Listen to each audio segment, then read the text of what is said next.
So the new financial system's already here, and most people are about to miss this. What I want to talk about today are all of the things that you need to know that are happening right now, and also an understanding fundamentally of everything else that's surrounding it and all of the crazy terminology you hear, and also likely the perceptions of belief that people have when it comes to crypto, when it comes to Bitcoin, when it comes to digital ledgers, and every other thing that you hear out there. My goal today is really to simplify this, to make it make sense from a CPA's point of view. You know, when I was at Deloitte, we did a lot of training on the blockchain. We did a lot of training on Bitcoin, and this was back in 2018. So that was 7 years ago as of today when I'm recording this. And so it's been pretty normalized into my life, at least. So it was never really a conspiracy. There was never scam associated with Bitcoin and everything else that comes with it. But I think where people are getting the assumption that everything in this space is just a scam is because, historically speaking, 3 out of 4 crypto projects in, I think it was 2018 specifically, were scams.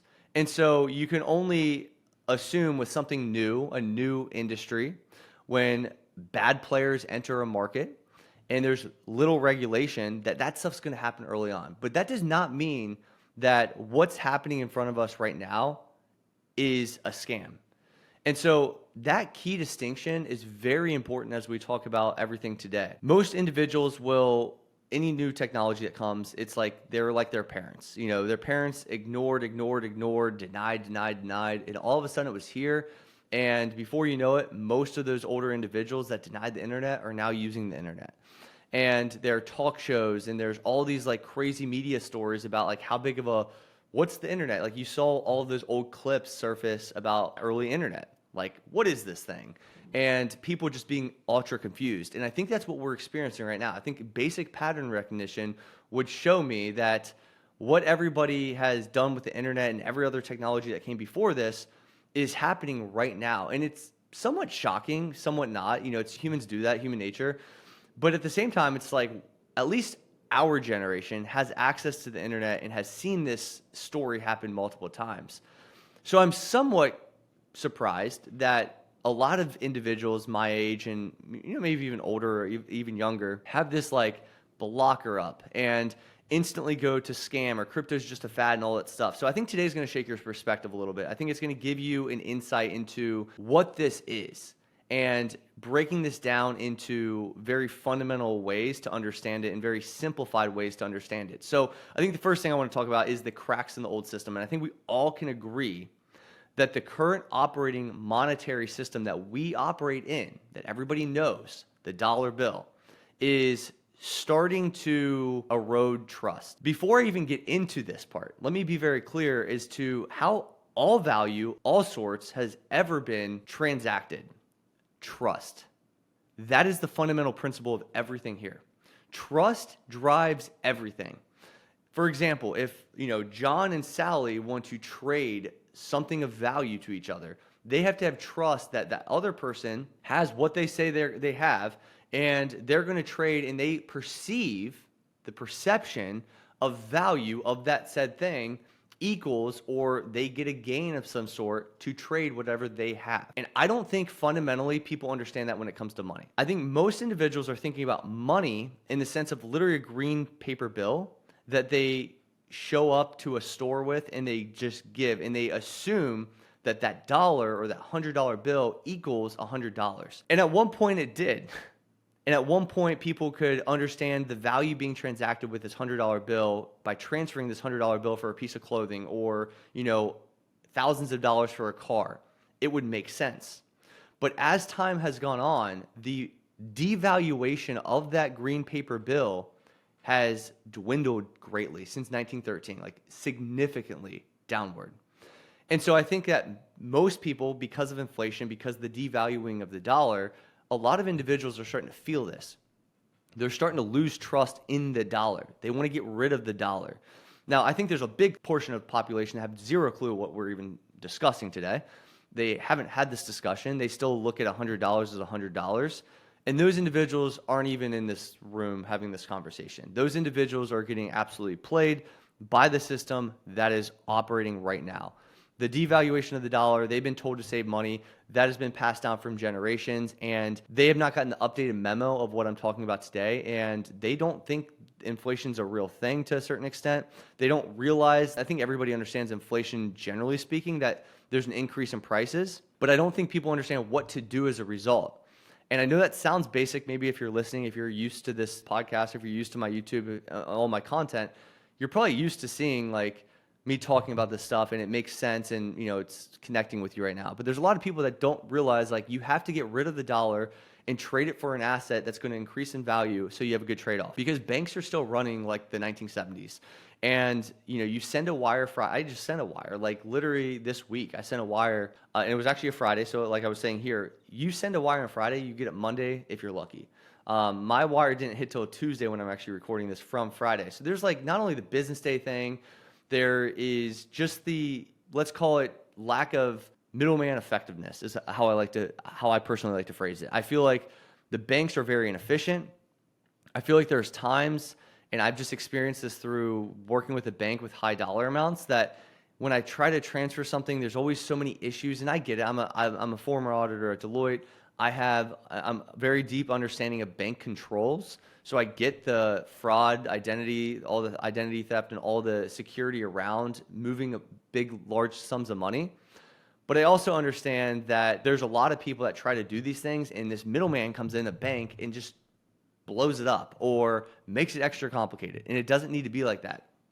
And so we printed $6.3 trillion in literally 2 years during the pandemic. So if you think if you've been sold this story that it's stimulus money, it's boosting the economy, blah, blah, blah, I don't know what to tell you. That's clearly devaluation of the dollar. And the hyperinflation that's happening in front of us, although we're being told it's 3%, is driving the trust out the window. Your dollars are obviously buying less. Your savings are like an ice cube. Like when you think about your money, like I look at it like the green paper bill or any money I have in my bank account as a literal ice cube. I see it melting real time.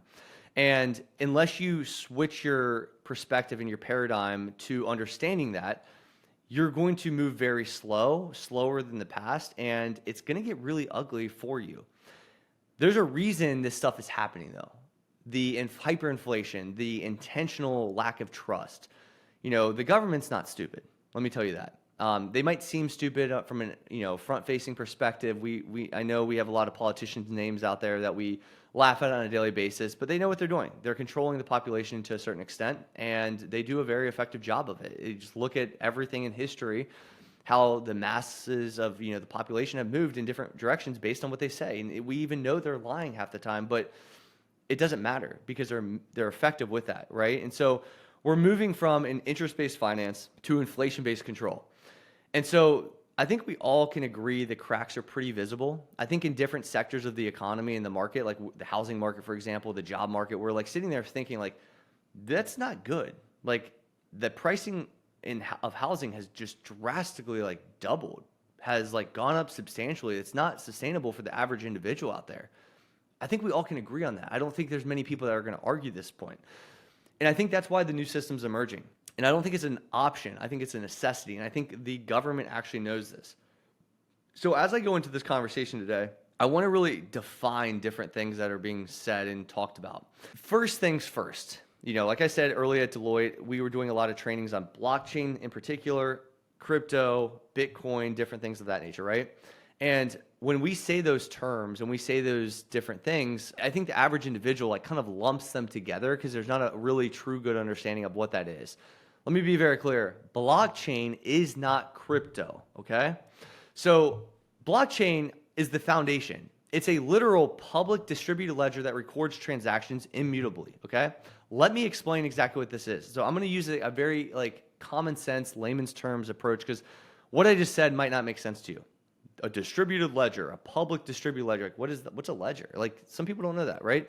And so I want to be very open about this. I'm obviously a CPA. Obviously, this is my life. This is the world I worked in. So it's very obvious to me. But I know if I talk to my mom or even my wife, they might not know what this is. And so think of this like a global accounting system that nobody owns, but everyone can verify. Okay, so everybody sees this big list of transactions, and everybody can agree through a node or a computer that that transaction is complete and accurate effectively, okay? So if a traditional bank gets hacked, or maybe they cook the books, for example, you have no recourse, technically speaking. Like, you are SOL. However, if blockchain ledger is compromised, it's mathematically impossible. Here's exactly why. The system is verifying 24/7, okay? So this is across thousands of nodes, computers, like I said, globally. So you can't just all of a sudden cook the books. You all of a sudden can't commit fraud. Now, you can use crypto and you can use Bitcoin to transact with somebody else, and you can do a drug deal. You can do an illegal activity and you can transfer that money without question. I'm not saying there's not illegal activities happening. My point is, somebody can't go in here and like theoretically steal all of this at once because of the basic technology that blockchain provides and understanding real time what's actually happening behind the scenes. And that's an important concept when it comes down to trust, what we talked about before. The trustless system is what we talk about often, right?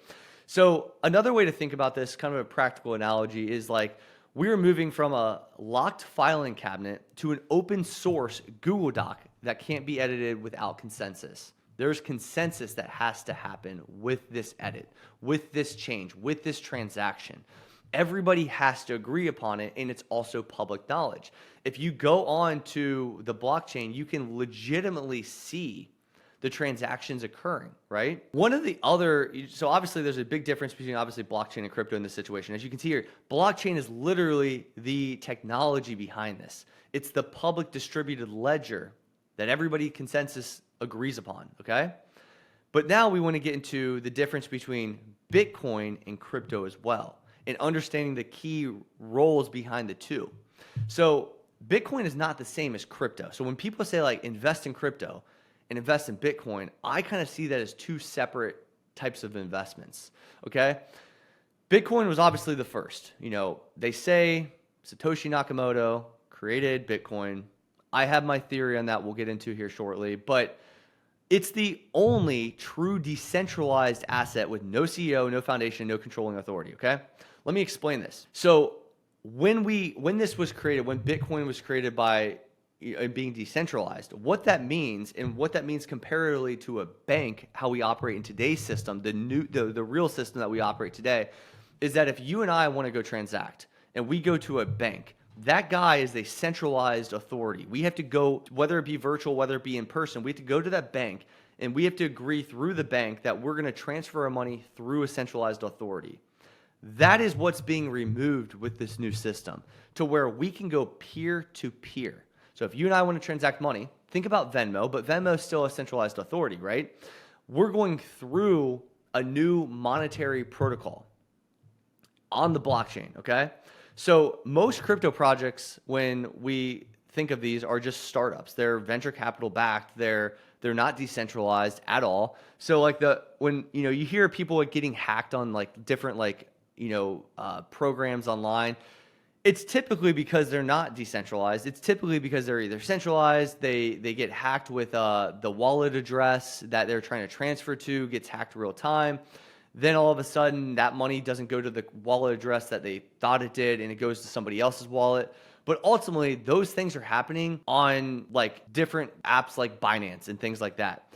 The actual apps that we buy the Bitcoin on Coinbase and all those types of things, that is technically centralized. And so I want you to understand the key difference between Bitcoin and also like an app like Coinbase or like a centralized authority. That's not decentralized, okay? Bitcoin's a monetary protocol. Most crypto coins, like I said, are venture plays, right? Bitcoin is the digital property. So I like to kind of put this in and analogize this as well for people to understand. I think this is very helpful. So if you think of the App Store, crypto is the App Store, okay? Bitcoin is the internet. That's the protocol. The crypto is built on top of the protocol. It's the App Store on there. You're buying an app on the Apple App Store, et cetera, et cetera. If crypto is venture capital, Bitcoin is the digital gold associated with it. So that's very, very important to understand.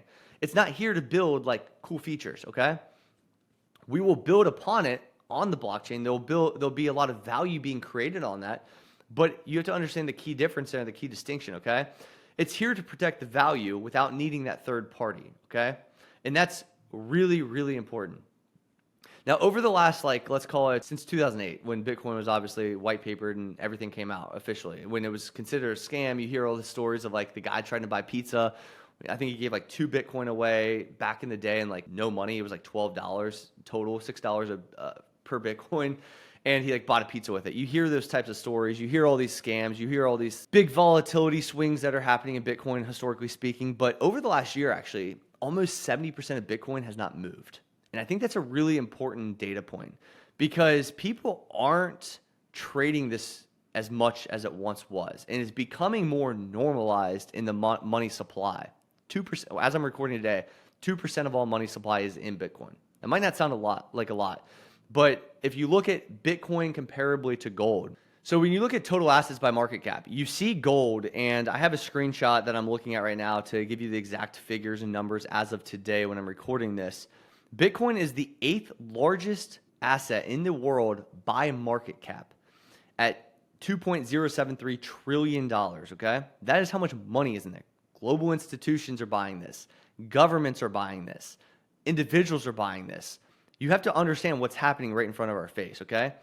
Number 8 in the world, it's the only things ahead of it, just to give you perspective, is silver, Amazon, Google, Microsoft, this is stock equities, Apple, Nvidia, and gold is the largest by market cap in the world by a significant margin. So at 27 trillion. You know, a lot of people think Bitcoin is the new digital gold. So a lot of people have different definitions as like what Bitcoin truly is. Is it an investment? Is it a savings account? All different theories, right? At this point in time.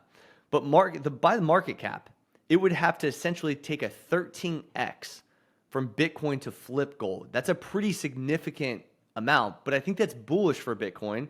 Because if Bitcoin truly is digital gold and we're looking at a potential flip or a potential increase in value to Bitcoin, it has a lot of room to run, theoretically, if we do have that, theory, that theory is accurate, if that theory is what it actually becomes long term, if the trust amongst the population shifts from gold to Bitcoin.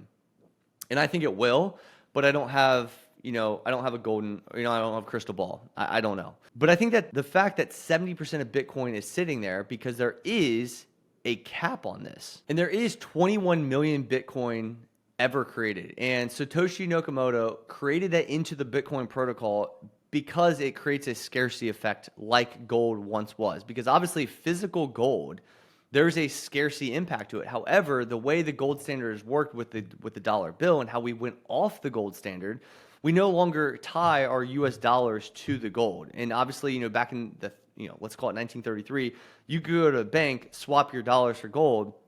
But in 1971, when Nixon took us off the gold standard, things changed. Now, obviously, the Saudi Arabia agreement, like I've talked about in the past, we started tying our USD to oil sales, and there was an agreement for, 50 plus years until that quietly expired in 2024, 2025, to where now, as we've seen with this new system, that oil sales, the petrodollar deal, has slowly just evaporated. It's done. It's gone. And what is happening right now as we talk about this is there's a transition to tie our stablecoin or USD to stablecoins now, and US Treasuries specifically. So that is happening real time as the petrodollar agreement has slowly just evaporated.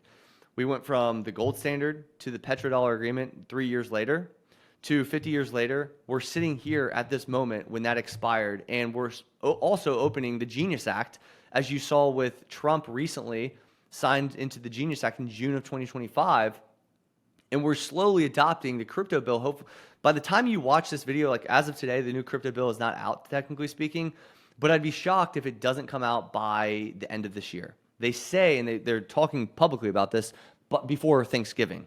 So when you're watching this, you might have a new updated, story, because this is going to be released in January. So just to give you an idea of like where we are historically speaking, like it's pretty obvious this new system is taking place right in front of our eyes, and the government's not really hiding it. The reason things are slow to adopt to the masses is because the masses are the last ones that get it. We are peasants at our core. Like, whether you think you are or not, you're a peasant in modern society, okay? I am too. Everybody is. It's unfortunate. That's just the reality, right?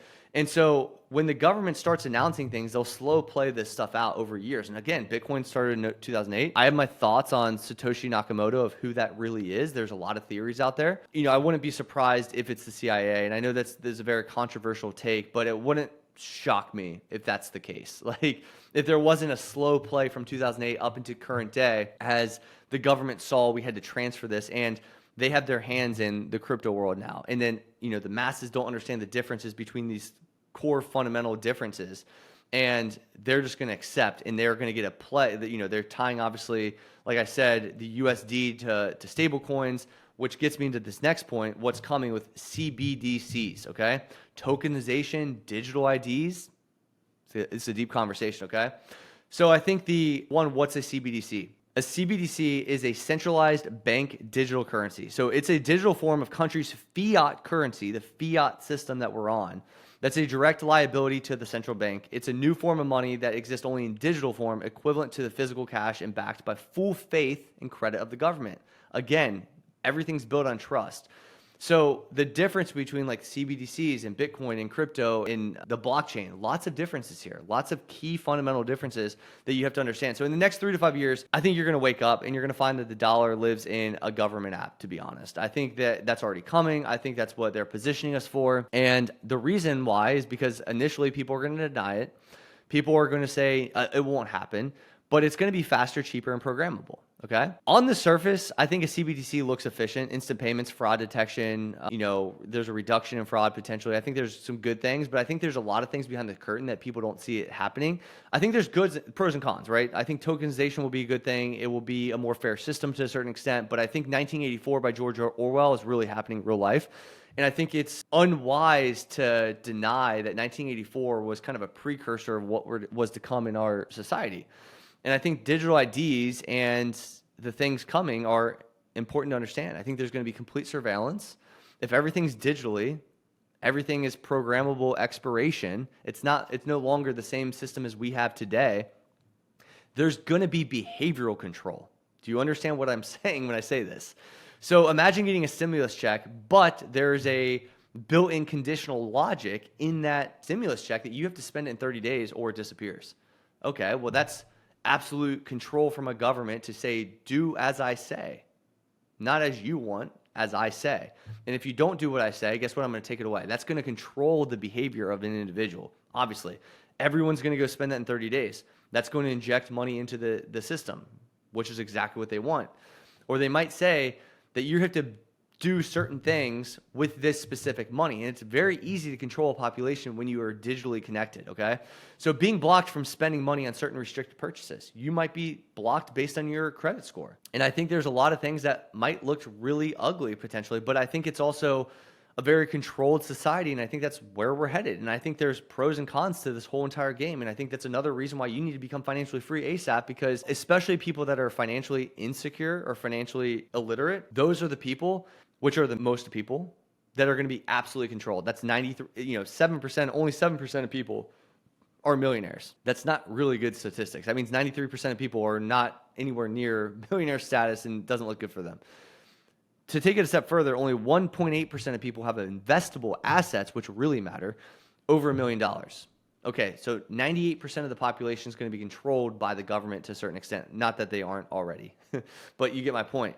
There's a lot better control with a digital economy. So I think there's a flip side to this as well. So I think there's a programmable side, and I don't think that's freedom. I think there's literally a filter of the decision-making you have to make. But I also think there's a flip side. I think the same technology allows for tokenizing real estate, automating royalties, enabling peer-to-peer finance, like I talked about earlier, directly to the individual. There's no in-between middleman that's getting a cut of everything. So I don't think it's all doom. I think there's a design being concocted by the government, and the reality is, like anything else in history, whoever controls the actual railroad controls the game. And I think that we're seeing that real time. And I think it's just going to look a little different. Like anything in life, the same thing kind of repeats itself in different cycles in different ways, and different, technology is obviously going to increase the thing. But ultimately, people are trying to control a big piece of society, just like the media tries to control the media to have control over the people's thoughts. It's the same thing with Bitcoin. It's the same thing with crypto, CBDCs, the blockchain. Everything's going to be built upon this, and there's going to be massive control as a result. And not everything's going to be centralized. Let me be very clear. Like, this whole centralized conversation is important to understand, but there's a lot of things that aren't decentralized, and they're still going to be centralized in a digital form. And you have to understand the difference between what you're utilizing out there, and there's lack of education, lack of information out there, and that's just something you have to deal with, right? You have to come to that realization. You have to get yourself educated on this topic. So you might be wondering, with all of the stuff I'm talking about, Bitcoin, crypto, blockchain, CBDCs, digital IDs, tokenization, everything we've talked about so far, what should you do, okay? So this isn't about going all in on Bitcoin. Let me be very clear. I'm not saying go buy everything in Bitcoin. I do think there's going to be a huge fluctuation into Bitcoin. I think the price will go up with time. I think it's becoming more normalized as well, more accepted. The general population, the masses they know what Bitcoin is to a certain extent. They might not be able to fundamentally understand it or explain it, but they've heard of Bitcoin. In 2008, no one's heard of Bitcoin. But in 2025, like, everyone's heard of Bitcoin. It's starting to catch on. And I think that's with any technology, it slowly integrates itself into society to where it's eventually mass, adopted, okay? So I think the important thing about this, it's about knowing the difference between a meme coin, like some silly coin out there that somebody creates, a venture capital or a literal scam that's created to flood money in and get scammed, versus a literal monetary evolution that's happening, in revolution, in fact, that's happening right in front of our eyes. The transfer from the old banking system that we know today into a new monetary protocol that's happening right in front of us. So I think asking good questions is important during this time. It's even to myself, at this point in time, I'm going off of all information and education I have up until this point. But as this world develops, as this world evolves, there's going to be more information. There's going to be more questions and answers that you probably are going to have. So asking, where does the money go when trust disappears? That's a big question to ask. I think 3 things to consider. Like I said already and kind of applied. Start with education, not speculation, okay? Understand how digital wallets work. Learn how blockchain creates trust without a middleman, like those basic principles. As of today, the way I buy things is I buy with my digital, let's call it my River app. Like, I buy it on an actual app, Bitcoin itself, and I take that Bitcoin and I move it over to my cold storage on a Ledger Nano X to take that off of an app that could be hacked. And I own that with a seed phrase. My seed phrase, it's a physical USB. I wish I had it right now on me. It's a USB device, and I can transfer it through using an app online, Ledger Nano X, or the Ledger app itself.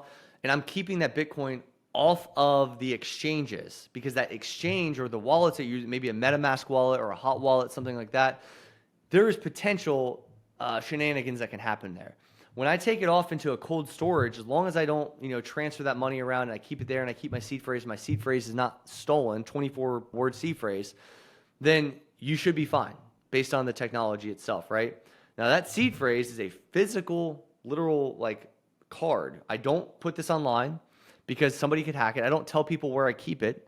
I have multiple different spots. I keep multiple different versions of this, because if I ever were to lose that physical device, I need the seed phrase to access that, okay? And if somebody else got hold of that, they could hack me, because they have the password essentially to get my bank account, let's call it, for layman's terms.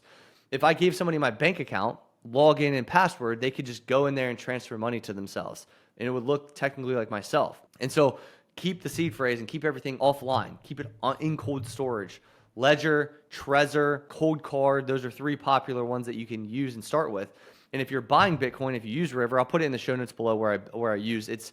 The reason I use River is for good reason, okay? Number 1 is I use it there are 0 fees associated with it. When I do a recurring buy, the first buy, little tiny fee, but then after that, recurring buys are $0. And I can have 1 transfer per month, totally free, from my River app into my offline storage, my cold storage, okay?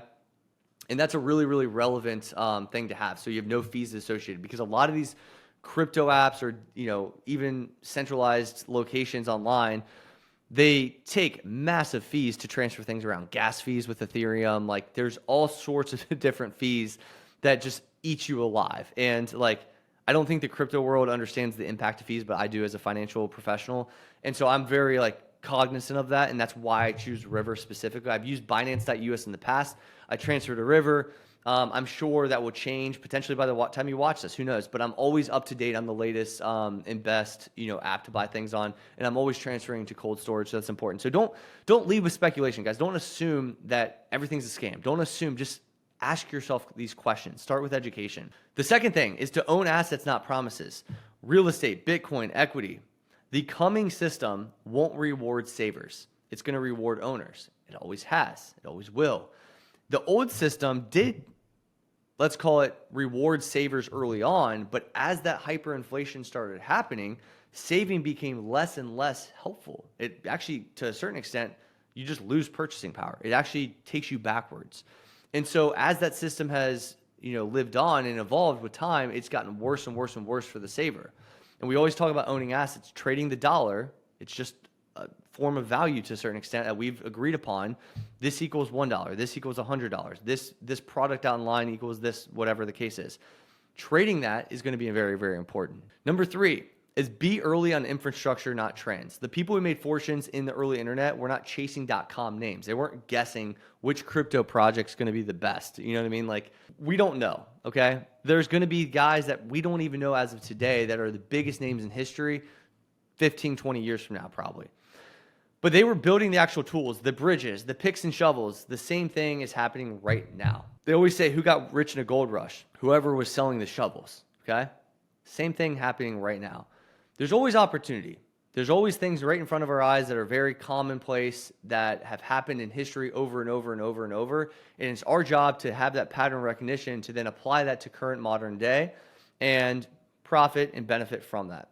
And that's where a lot of people will go to die. But if you're listening to this podcast, I'm sure you're going to be one of those individuals that take action here. But I don't think we're just watching this financial system evolve. We're watching it literally amongst our eyes. And I think everybody can feel that at a almost not even subconscious, but conscious level. I think we all literally are losing trust. Like, eggs are so expensive. Inflation it's crazy what's happening in front of us. I can't go outside without spending hundreds of dollars. I can't buy a house. Like, all these things are happening. And I think that it might look familiar on the outside, but under the shell, it's something entirely new. So here's the good news. If you're listening to this, you're already probably ahead of like literally 98%, 99% of people. Like, when I talk about Bitcoin, when I talk about crypto, when I talk about like the new financial system, most people are like, you're a scammer. You don't know what you're talking about. You're just selling a fake story. You're doing doom and gloom. It's like, no, it's pretty obvious, guys. The question now is, are you going to listen or are you going to prepare? Are you going to prepare for this moment? Are you going to ask the deep questions that you need to ask to then learn and educate, to then benefit, to be prepared, like I just mentioned? Start with education, not speculation. Own assets, not promises. And be early on the infrastructure, not the trends. We are going to teach you how to navigate this world, how to understand and how not to be fearful. Another big conversation we need to be having is AI and the adoption of AI and how that's going to play into this system as well. We need to talk about the facts. We need to talk about the frameworks. We need to talk about the truth. People don't like the truth. I tweeted the other day, doctors, lawyers, and CPAs, I'm a CPA, will be changed with AI, will be replaced with AI. And I got a lot of hate on that. And I'm not only saying that doctors, lawyers, and CPAs myself are going to be replaced, but that's not a bad thing. So people imply like, oh, that's bad because that's all I know. The historical look back is like, I need to be a doctor to make money.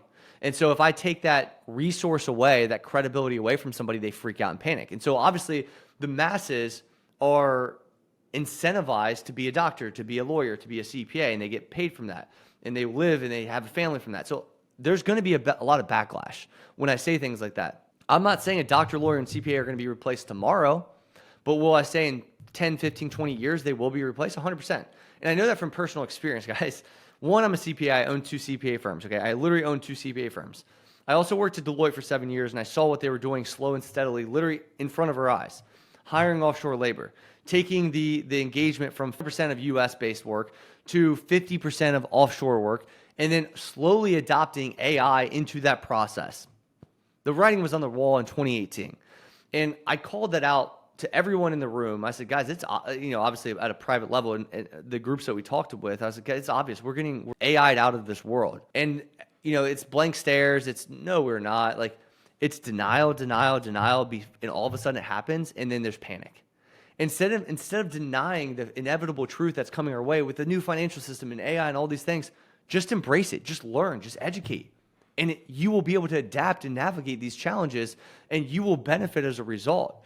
So you can be your parents with the internet. And somebody the other day said, well, I don't have conviction in Bitcoin and the new financial system, so therefore it won't happen. I go, your conviction doesn't matter. Your parents' conviction didn't matter of the reality of the internet.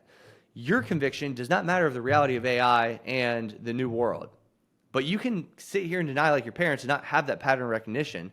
Or you can just obviously understand this has happened so many times in history. The printing press, the gold standard, the new financial system, AI, the internet, all of these things have happened. This isn't new, something new that's happening. It's just we don't know what AI is. We don't know what crypto is in the sense of what that fundamentally is. It's new. We know lots of new technologies have emerged over the years.